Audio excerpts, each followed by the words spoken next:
I think that a remote company trying to build a great culture without really intentional team retreats, they're just fighting a losing battle. It's so hard. Hi, I'm Danielle Snelson with Sona Events, and today I am sitting down talking with Nathan Barry, CEO of ConvertKit, and we are going to be talking all things team retreats from the CEO perspective. Okay, so I could sit here and talk to you about like logistics all day long, but I don't want to have that conversation with you. Okay. I want to chat with you about, as a CEO running a company, specifically a remote company, like where did your like desire or perspective come from? Like, we have to have team retreats. Yeah, so to understand why team retreats are so important, you have to go back to company culture. And most people think about company culture as like, oh, we're having a good time, we're on the ping pong table, oh, we've got free lunches, whatever those things are. And then that gets harder when you expand to remote and you're like, hey, what is the culture? And I think that culture is not like how much fun we're having at work or, whatever games we have or anything else. Culture comes down to two things: connection and trust. And so really what you're doing is saying, okay, what do we create in our environment to build an environment of trust? And that's the culture that we're trying to make. Do people do what they say they're going to do? If someone has a problem with me, will they come to me directly? All of those things, right? Are these people who are invested in the relationship? And so as companies as a whole have made this switch to remote work, all of that becomes more difficult. The remote work has two sides of it that, the double-edged sword. One is amazing in that, hey, I get to just focus in on doing my work. I don't have the commute. I don't have the distracting people in the office, all of that. It's about how good of work can I do and how well can I communicate about that. But then the other side is it naturally strips out things that came easily, right? The conversation that we have, as we're both getting coffee in the break room, all of those points of connection are just gone. So what came easily, now you have to put effort into. And so it's really hard to build deep relationships entirely over the internet.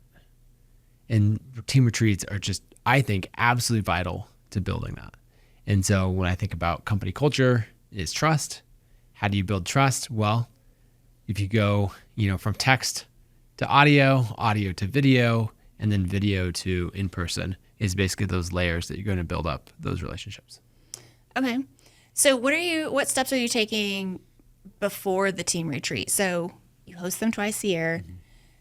Mm-hmm. How are you building trust in the process online before you get to the team retreat? Yeah, there's so many things in there. I'd say first, building connection and providing those opportunities. So that could be a little moment like starting a team meeting. Say, if your team of 4 or 5 people, you're starting a meeting and you ask everyone, how are you doing? And shorthand thing that we use is red, yellow, green. And so you're just saying like, okay, personally I'm green, had a great weekend. This is really fun. At work, I don't know, I'm yellow, maybe even red because this is really frustrating and I don't know how to solve it yet. Now in 30 seconds, I showed up and said, here's how I'm actually doing. Someone said they're red, then you're like, okay, I'm going to understand that it's because of this other reason and not because when I'm reviewing a design with you, you hate the design. It's like, no, you're actually just, you told me earlier that you're stressed and, you're red in that area. So if everyone's saying that, gives us little points of connection. And I think that's a great way to start. Not every meeting, but if you have a core team working on something, I'd start your weekly meeting that way. Probably takes less than a minute per person on the call, and it's totally worth it. Another thing that we like to do is have little windows into each other's lives. And we have a random channel, and we have a bot that pops up every Monday morning at 7 a.m. and says, what did you get into this weekend? And through that, and it says post a photo. Okay. And so you get to see Brad's really into, cycling, and he just did a triathlon this weekend. right? Nathan did this, Danielle did this other thing, right? And you get this lens into people's families. You're like, oh, I had no idea that, this person has 3 kids, or you start to find points of connection. Okay. And it ends up helping people to be known at work, find points of connection, and just like build relationships.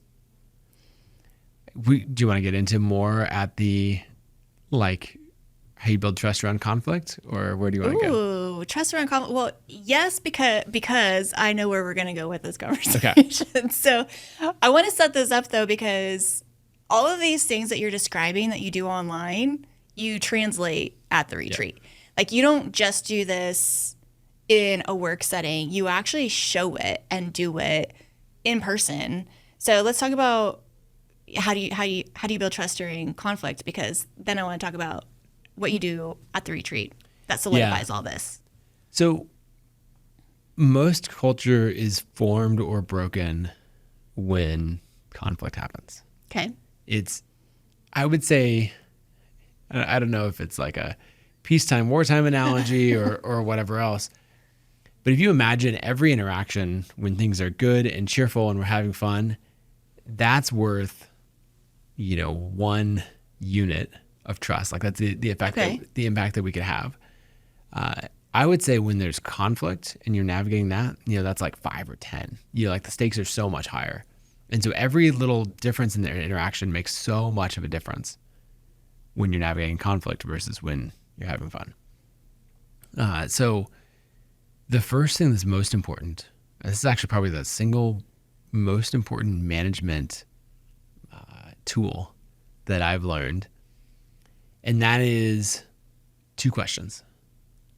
So basically, when someone comes to you with a conflict about this other person, right? Let's say you come to me and you're talking about, our coworker, Elizabeth. And you're like, Elizabeth is doing this thing. It's so frustrating. Like, we're trying to get this project done and she's just not pulling her weight and all of this. The natural thing as a manager to do is to say, like, okay, thank you so much for bringing this up. It shows you really care. I'm going to take care of it. Like, you're right. I'm going to figure out the feedback for Elizabeth. I'm going to go have that conversation and then we'll come back. And then you end that meeting as a manager and get on your next one-on-one, and they're back to back. And the next person brings you a problem. And you're like, oh, thank you so much. Like, it might not be a people problem. It might be a project or whatever else. And you end up stacking these up and you get to the end of your day and it's 5 o'clock and you're about to rush off to get to the kids. And you realize that your to-do list just grew from 1 thing to 5 things. And you have no time to get it done. And it's other people's. And it's other people's stuff. People's problems. And then not only are you not capable of doing it, if you do it, if I go to Elizabeth and I'm like, hey, so Danielle brought this up and it's an issue and we need to address it. Or if I don't mention you and I talk about, like, people have brought this up, like, that's even worse. Yeah. And so it just creates this dynamic of talking about people behind their back. And because now Elizabeth's like, well, Danielle doesn't do her thing, it's terrible. Triangulating. Oh, it's the worst. And so what you do instead is really, really simple. Okay. You say, thank you so much for bringing this up. It means that you really care. And now I'm just wondering if it's one of 2 situations. First, are you bringing this to me because you wanted to get clear? You needed to talk through what the issue is to get clear on it before you go and talk to Elizabeth? Or 2, are you worried about how that conversation would go? And you might need someone to be there to help facilitate it, make sure that what you're intending to say is actually heard and vice versa. So based on that, when are you going to talk to Elizabeth? And do you need me to be there? And what you've done is, like, you're just Teflon at this point, right? Like, your problems come to me and I'm like, oh, whoops, did they just slide right on over to what you actually need to deal with? And so not only is your time as a manager, like, so freed up because, well, we'll get into that, but so freed up, but then also you build a really healthy culture. Yeah. Where you, like, everyone on the team builds the skills of saying, like, oh, you really let me down on this project and I need to tell you directly. Right. And then someone replies and says, like, yeah, because you communicated nothing about the project until right before. Yeah. Yeah. And so you build this really, really healthy culture. of direct conflict and feedback. And that's something where, you can really trust that people mean what they say. If they have a problem, they'll come to you directly. And you can really rely on these people. I love that. Have you read The 1 Minute Manager Meets the Monkey? I have not. Okay, I think you would like it. It's a good read.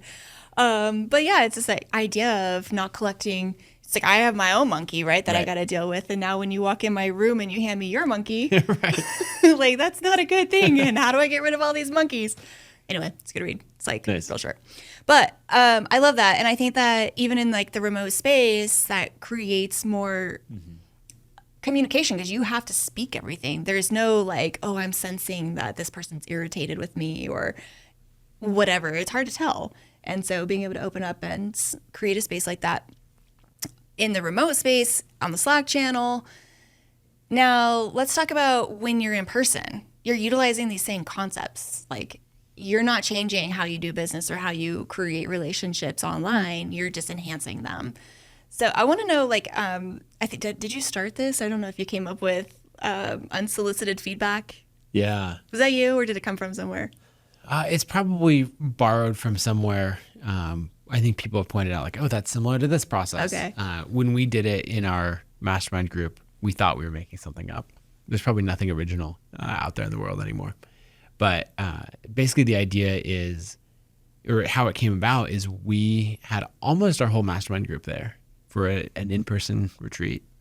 And we ended up finding ourselves talking about the person who wasn't there.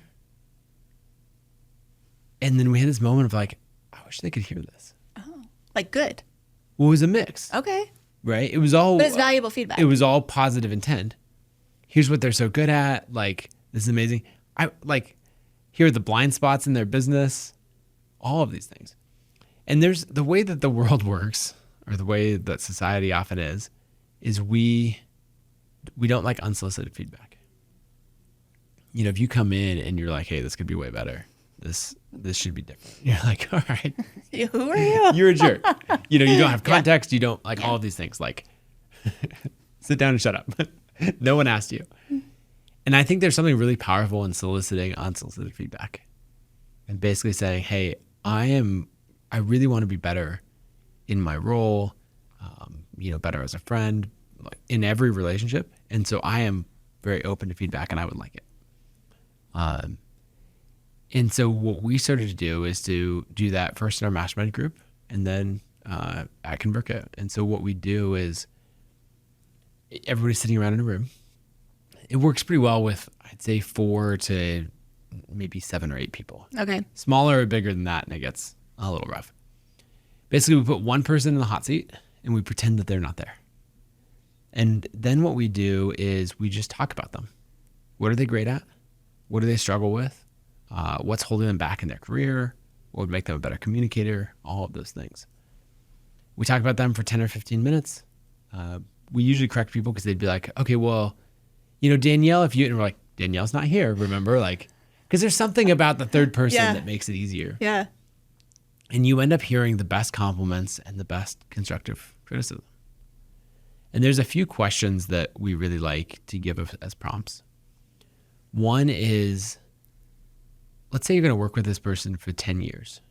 What's something that's not a big deal, but like, since we're going to work together for 10 years, like, all right, I should just tell you, when you do this, like, I can't live with this. yeah. 6 months, fine, whatever. But 10 years, all right. Yeah. And another is, let's say that they're up for the biggest promotion of their career in 6 months. You know it, they don't. Now, all of a sudden, if you hold back on feedback, you're kind of the jerk, right? Because 6 months is enough time to create real change. Yeah. And so in that, it's basically like, what feedback could you give them now to give them the best possible chance of securing that huge promotion in 6 months? And because then also things like, this isn't a big deal. Oh, okay. If you want to operate at that level, like your communication needs to be clear. You're like, there's so many things. Your work product, like, the fact that you show up late fairly consistent, any of these things, it's like not a big deal. You can't do that if you are going to be operating at this level. Yeah. And so those prompts, you end up with the absolute best compliments and the best constructive feedback. And people are very nervous about doing unsolicited feedback the first time. And then pretty much always afterwards, they're like, I cannot, like, that was such a great experience. And I didn't realize how much I was craving to hear what people actually think about me. Yeah. That's pretty refreshing. There's one other thing with retreats that's important in unsolicited feedback. It's really not a good thing to give certain kinds of feedback for the first time in front of a group. And so what we like to do is a couple weeks before the retreat, we like to tell everyone, hey, we're going to do unsolicited feedback. Here's how it works. And what I need you to do is to start, like, think about the people on your team that you're going to do it with and start to write out notes and use these questions, these prompts. And then if you come across anything that's feedback that you've never given them before, and it's like fairly serious or meaningful feedback, Yeah. then you need to use the time in these next 2 weeks to get on a call with them and give that to them directly, because that's going to demonstrate that level of care and that's going to build that relationship rather than in a public setting, like dropping a bomb on them for the first time. Yeah. And it could come across as performative. It could come across as like lacking care and empathy. And so we really use it as a forcing function for, is there anything that needs to be said that I'm not saying? And that really sets us up for success for the retreat itself. And then building great in-person relationships. Yeah. Super helpful. I mean, you're encouraging people to be communicative and honest in the Slack channel, but also now in person. And so you're translating that into the retreat format. What else do you do to instill that trust and to create an opportunity for people who might not work together all the time to learn more about each other? Yeah, let's see. We've done all kinds of things. Trying to think of which ones. What comes to my mind is the listening walks. Yeah. I think that's a really interesting concept. Yeah, so this is something we got from an organization called Reboot. They call them dialogue walks. And I was like, Meh. actually, hold on. The whole point is that you don't talk. There's no dialogue. It's really a listening walk. So let me explain Rename. Basically, we will come up with a prompt, and it could be something really simple, like, how did you come to work at ConvertKit? Or what's something that you wish other people knew and understood about you? And then what we do is say we've got 50 people all hanging out for the retreat. We just say, hey, pair up with someone that you don't know well. Not two buddies that work together all the time, but like just look around, match eyes with somebody, you're like, okay, and go on a walk. And what you're going to do is you're going to set a timer for 15 minutes. And you're going to walk side by side and just walk and answer that question. What you find is that it's really hard to start. So I'm answering the question, what's something that I wish people knew and understood about me? I don't know. I don't really have it. You know, like, okay, how do I do this? And the other person is just quiet. They just listen. They don't talk. And there's something about being shoulder to shoulder instead of being like face to face that makes it easier. You're not like, am I like, I'm judging as I say something, I'm like trying to read your expression. Like, did you think that was smart or interesting? But I'd find that after 2 or 3 minutes, people usually run out of things to say. And they go, how much time is left? And it's like 12 minutes. You're like, oh no. And so the rule is when you run out of things to say, when you finish, just start from the beginning and go again. And just say it over at the same thing. And just say it over again. Whatever comes to mind. Same thing and see where it goes. And if you reach the end again, start from the beginning and say it over again.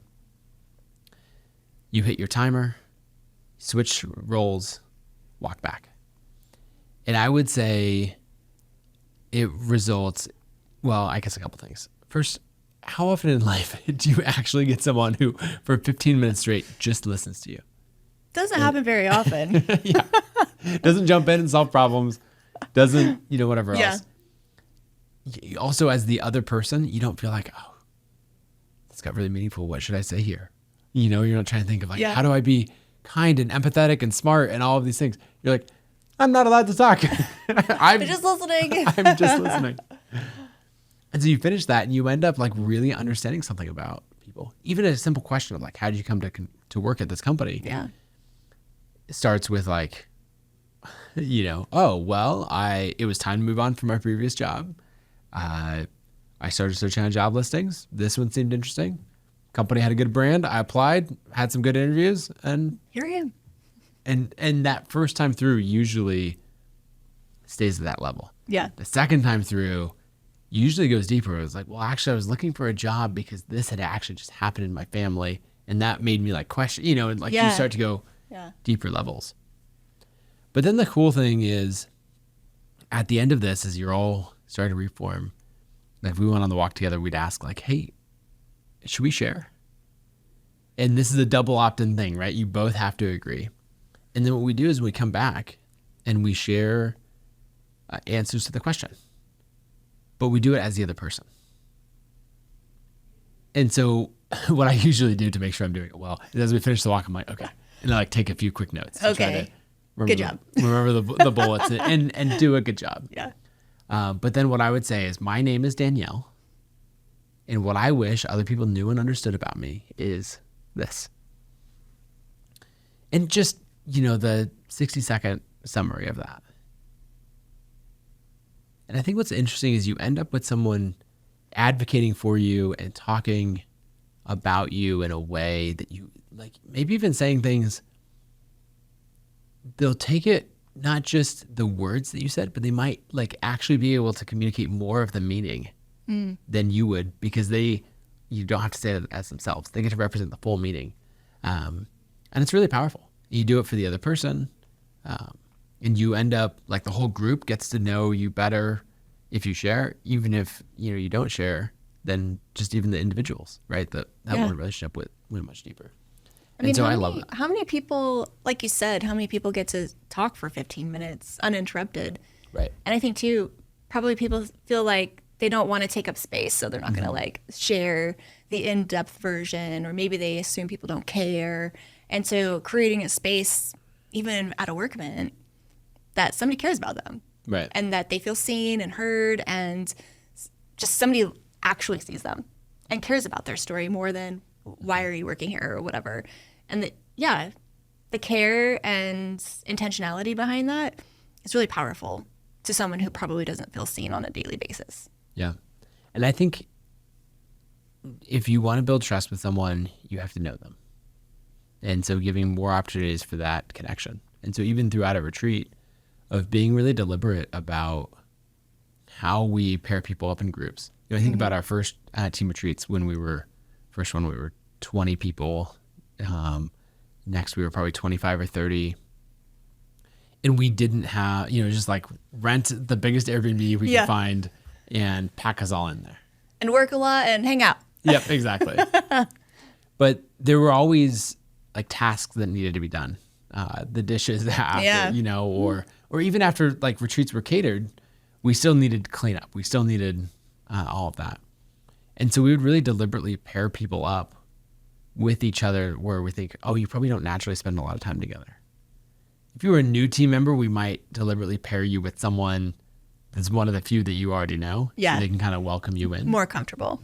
But I remember, one of our first retreats driving from Boise up to McCall where we held it. You got to divide everyone up into cars, right? 5 or 6 people. And we deliberately do it based on like, oh, I don't think these people spend that much time together, and really try to kick off those relationships. And then since like you've been running our retreats, we've done a lot of things, whether it's like a goofy speed dating question exercise to, where we seat people at a certain dinner or that kind of thing, to really create those opportunities for connection. Yeah, being really intentional. Something that I see you do, I don't know if you knew that I knew you did this, but I love that you, on your phone, you make a list of, I don't know if it's all your team members or just people you need to be really intentional, but all I've seen is that it's very long. And it's just, you make it a job to make sure you talk to each of those people at least for 5 minutes. And I think that's really important for a CEO to care about their team, and that I want to have a conversation with you. And correct me if I'm wrong, but maybe people feel like, oh, I don't want to go talk to Nathan, or I'm afraid to, or I'm intimidated, or I feel this way to go and have a 5-minute conversation with their CEO. But you kind of flip the script and make it easy for them. Yeah. So I end up creating a list of everyone in the company and I put them into categories, right? It's things like people that I already have a relationship with, and I want to make sure that we catch up a bit.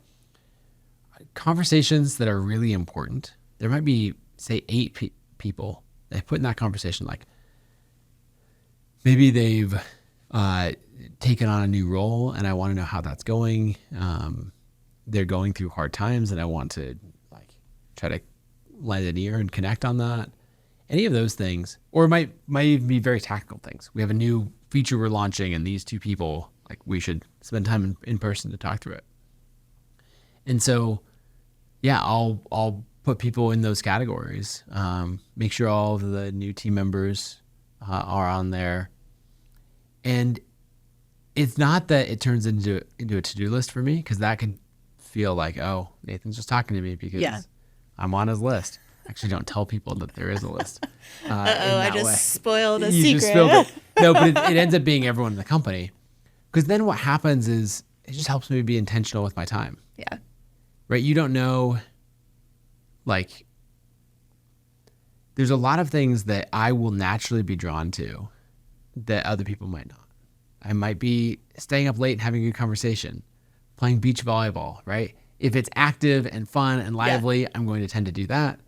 And so if I wasn't intentional, that I would just end up like hanging out with the people who are also, the same as you, the same as me. And so this helps me really think about, okay, who's on my list of people that I want to have more meaningful conversations with. And so I'll look at that list coming in, and I'll look at the flight times of when everyone arrives. Because if we get in early... You do check those spreadsheets? I don't put information in them. No. I do pay attention to your spreadsheets. I may not be the best communicator of my own information. It's okay. I know when you're coming. That's right. You can hunt me down. But looking at that, I could see, like, that first day or the half day after everyone's arriving, there's not really programming because we're just all rolling in. So if I see, 3 of the people that I want to have meaningful conversations with are coming in, on 1 p.m., 2 p.m., 4 p.m. flights, well, I could have those conversations early on. Yeah. And that would give us time to have a follow-up if we needed to, or to talk to other people that were relevant. I can start to check those off. And then also, like, later in the week, I might look at it before heading to dinner. Like, we had this amazing retreat in Puerto Vallarta, I guess, a year and a half ago. And it had these great 4-top tables. Oh, yeah. And it ended up, I could look, sort of like grab my food at the buffet. And because I'd scanned through the 16 people that I hadn't talked to yet, I could just look and be like, oh, there's somebody at one of those tables. Rather than just being drawn to the conversation where I knew the most people, or I'm like, oh, that one will be the most fun. Yeah. And so it just really just helps me be intentional with my time. Yeah. I love that. Plus, like 3 or 4 days in, you're like, who did I talk to? Who's still on my list? Mm-hmm. So it helps you keep track of all of that. But yeah, I mean, I love this conversation because I had so many questions to ask you. And now I'm like, you kind of already answered all of them in the sense of, like, I get asked a lot by team members who are responsible for planning their team retreats. Like, well, my boss or executive wants me to identify what the ROI of this event is. Mm-hmm. And the typical, like, go-to is like, well, how do I do that? What are those numbers that if it all looks good on the spreadsheet, this means we had a great retreat?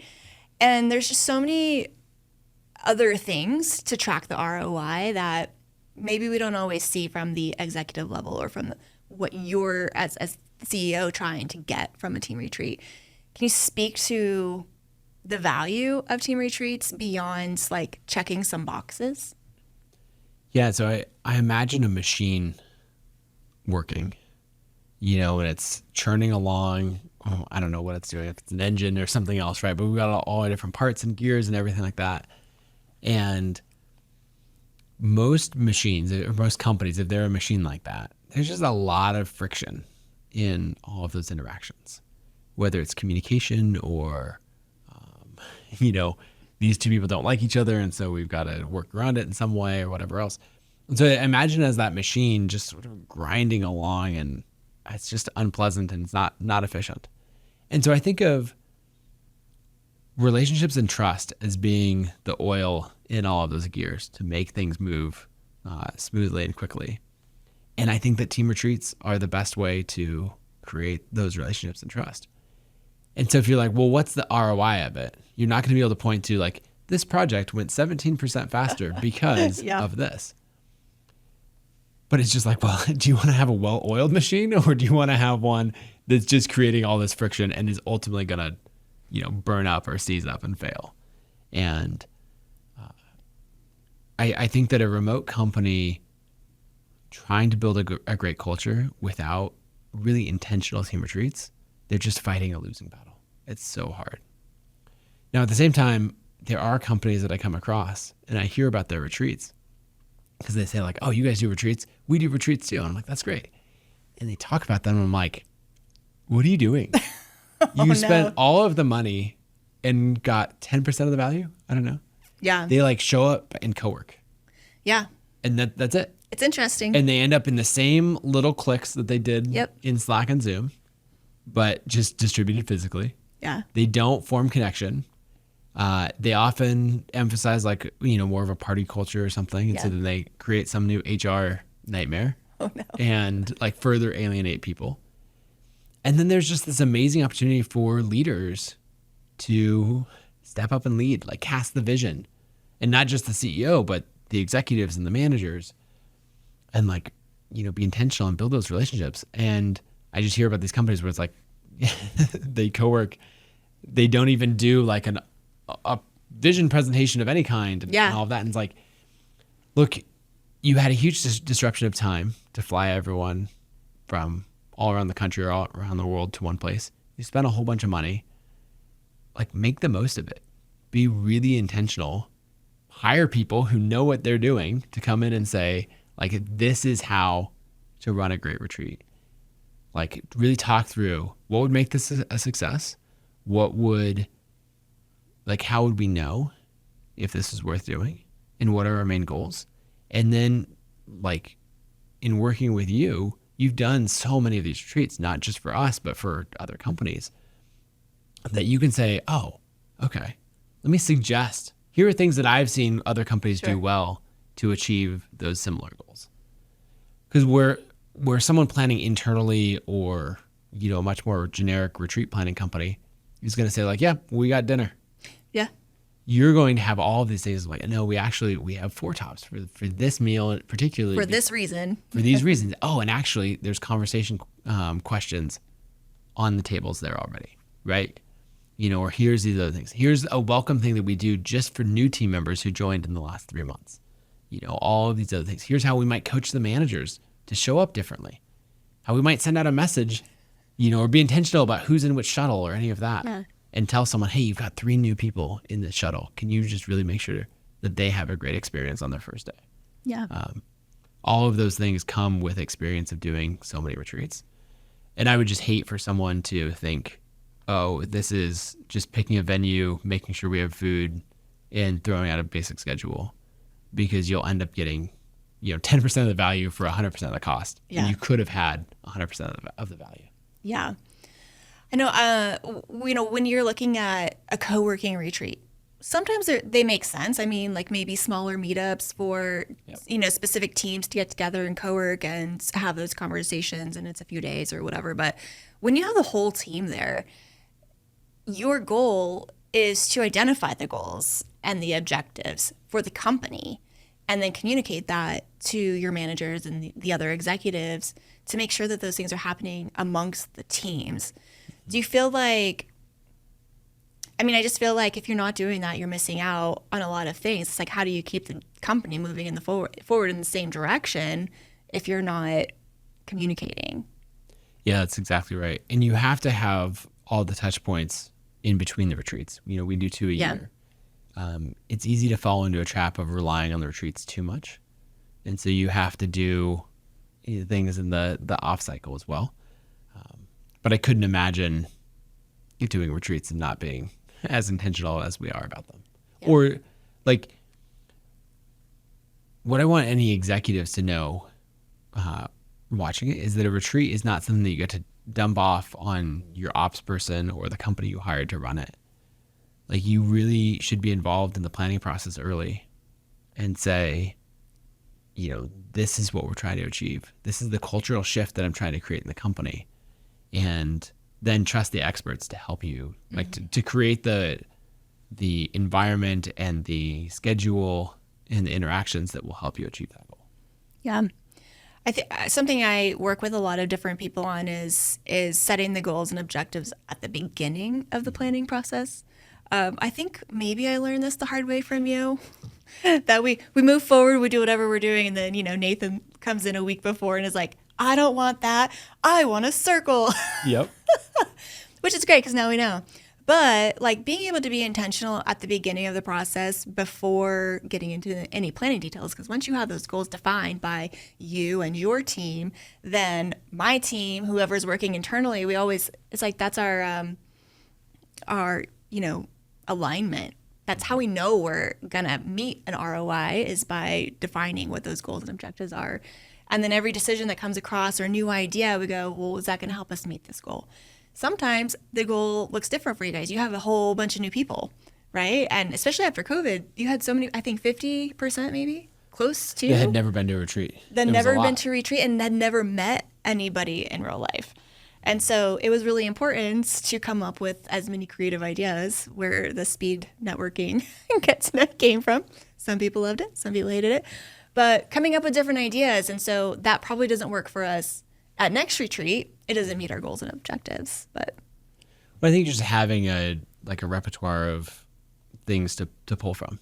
Yeah. And you say, okay, based on this objective, I would suggest that we do activities like this.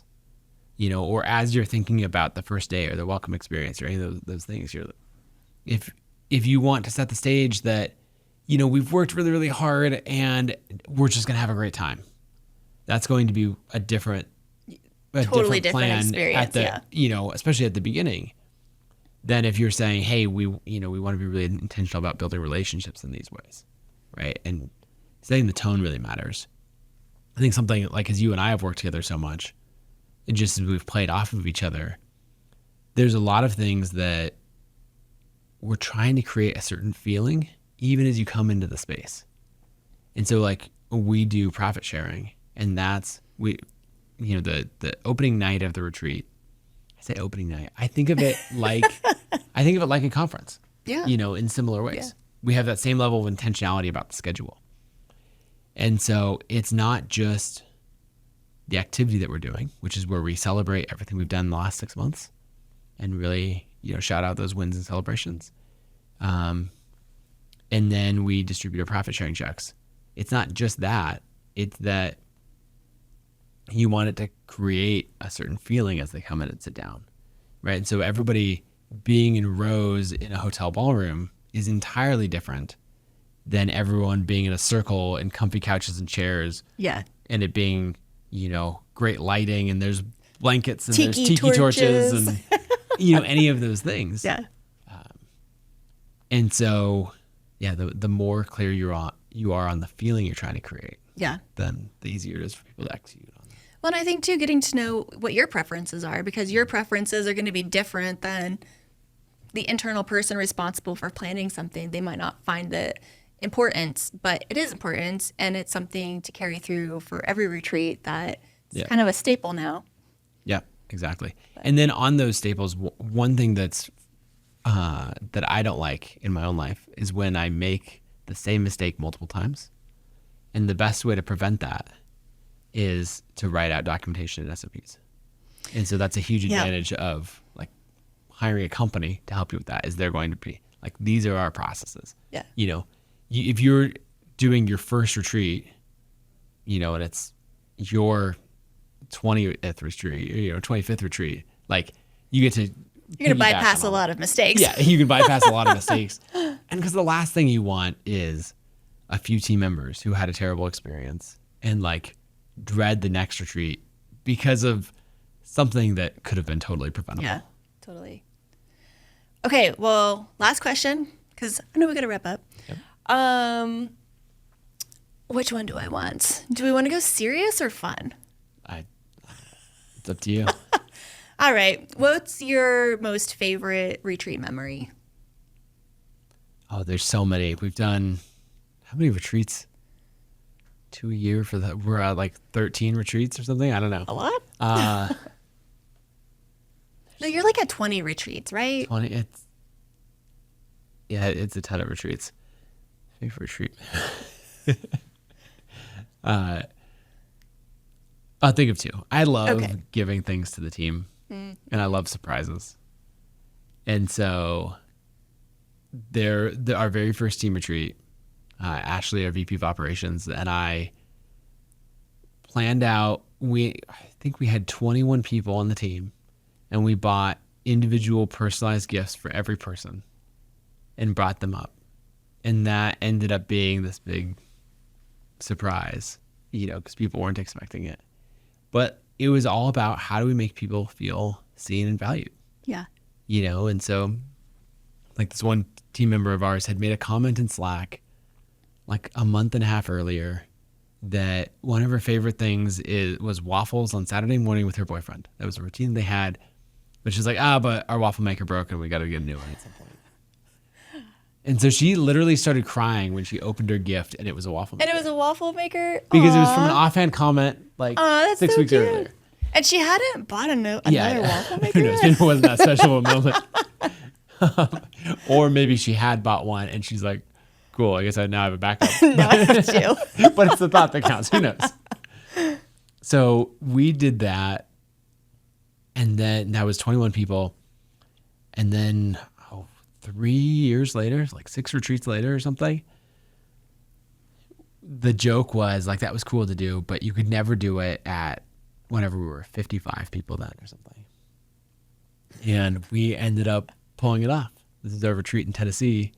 And, we had to plan further in advance and it took more work. We had to bring in more people. The gifts were probably less personalized, Okay, yeah. We probably hit it with half of them, Yeah. and all of that. But the fun moment was like everyone hanging out before the first evening and like they totally missed these giant cardboard boxes all stacked along the wall that was just full of individual presents for 50. It's like Christmas morning. Yeah. And it was so fun to do that because people thought like, oh, that's something that, you can never do again. Yeah. And then actually at that same retreat, another moment was our final dinner. We always do a nice dinner. That's when we take our team photo and some people dress up a little bit. And one of our like values of the retreat that we try to really emphasize is like ownership and service. Because people can show up and they're like, all right, I'm on vacation. You planned it. Yep. Entertain me. Take care of my needs, And make sure I'm happy. And it's the worst. Yeah. And so what we say is, no, this is our team, our retreat. Like you're responsible for yourself. You're responsible to take care of other people. Make sure they have a great experience. Like serve others in this. And we had this moment where we're in Tennessee. The houses we were at had this epic pool and everyone was just enjoying hanging out. And people realized they're like, oh, we gotta like get dressed and go and drive to town and all this to go to this restaurant that everyone was in theory looking forward to. And then in practice, they're like, oh, I don't actually, I would much rather hang out with everybody for another hour and a half or whatever. And then we wanted to do something that was more us. And so what was really fun is the team like collectively decided, hey, let's have dinner in and cancel this reservation. Oh, I felt bad for that one. I made sure to call the restaurant myself on that one. All right. But we ended up getting pizza a Chick-fil-A and something else, like just bringing in really basic food. Our team like pushed together all these individual tables, raided the like linen closets for sheets. Oh, wow. And like, so we had these like long tables, white sheets over them, you know, found vases and like picked flowers. And it was entirely us. Like bringing it all together. And it was basically everyone pulling together to make sure that we created this great experience, this magical moment. Yeah. And so it was so much less of like, create this for us, you know, it's your job to entertain us, you know, and instead like agency and connection and service. And that's what, like, those are key ingredients to making a great retreat. I love that. And I know that as your team grows, you know, the dynamic changes and what's possible changes. But this is something that I feel like you've carried through as far as continually engaging with your team to say, like, what is it? We create the container. You're responsible for your own experience. So when we get feedback of like, well, I just didn't meet anybody new. Well, we've created a lot of opportunities. So if you missed that and you didn't meet them, accountability to show up and participate and make that experience really great. But Nathan, thank you so much for chatting with me about retreats. Thank you for running many, many great retreats for us. So till next time. Sorry, bye.